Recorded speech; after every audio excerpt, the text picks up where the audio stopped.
Hey guys, how are you? It's Monday afternoon, and today could have been a stressful day, but it wasn't too bad.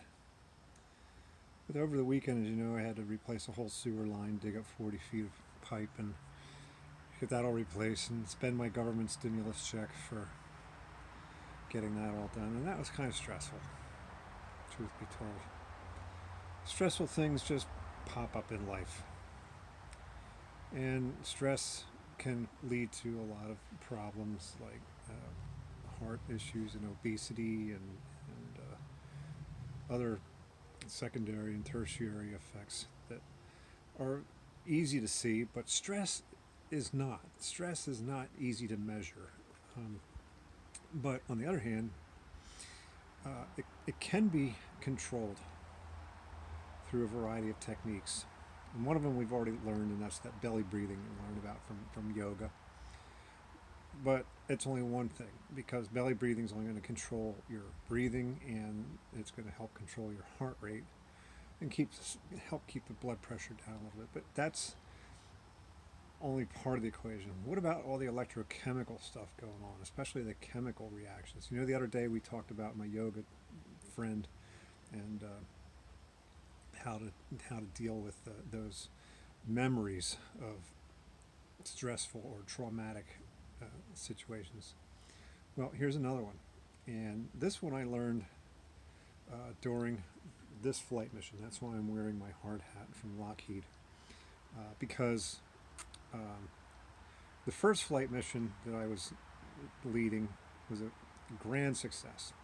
The second one was a failure, and so now we're on the third, and you know a lot's at stake. Not only do you have to have a good mission, but everybody remembers that last one, and so you know the stress levels were through the roof in the CIC, Combat Information Center, where we're all standing around making this happen.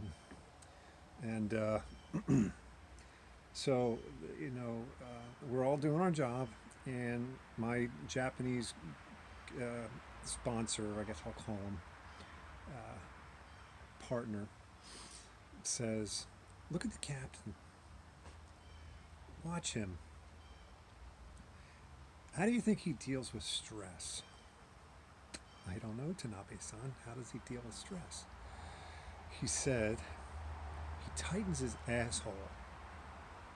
And he kind of laughs because I'm sorry for that word because I don't know the English translation for asshole. But um, what he was saying was, and he went on to explain it. There's there's the asshole that we think of, and then there's the rectal sphincter, which is the second one, the inside one. This is the one that you know when you got to go, you're going to kind of squeeze and hold it in until you get to the bathroom. It's not the outer one, it's the inner one. It's the secondary one, the rectal sphincter. And he says that's the one that he squeezes. You can't tell by watching him that he's doing anything, okay? But the captain is squeezing his asshole right now, and look how calm he is. Isn't that amazing?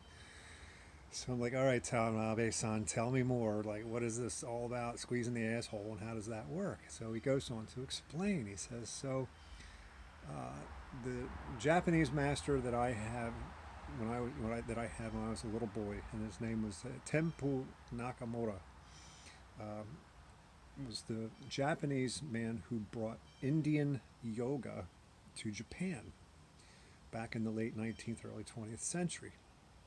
And he introduced Japanese to this form of yoga. And he learned this particular technique of tightening one's asshole, inner sphincter, in order to help manage and minimize stress. And what it does basically is this: by walking around or just doing whatever you're doing and you know belly breathing one, but number two, tightening your inner sphincter, it prevents the negative flow of chemicals through your body. I don't entirely understand how all that works, but Remember how I was talking the other day about, with that other yoga teacher, and you have that memory, and it triggers that ooh, that that, all those same feelings, those electric chemicals triggers all happen all over again when that memory hits. Same thing here. Um, is another way to deal with that is by tightening that sphincter so that those chemicals don't suddenly surge through your whole body and cause you to tense and stress, and your heart goes into fibrillation and your head starts to hurt. I really don't have any other way to explain it, but it takes immense practice and discipline to be able to do that. It takes conscious effort over time, but try it. Okay, try it. It's just like, again, it's like try and hold in that number two. You know, as you're trying to make it to the bathroom, right? Right before your colonoscopy, and you're getting that prep. Um, you that's what it is, and it works. It really works. The third flight mission was a grand success again. The captain, was a hero. We were all heroes, and we learned how to manage a stressful situation in a very funny but very real and practical way.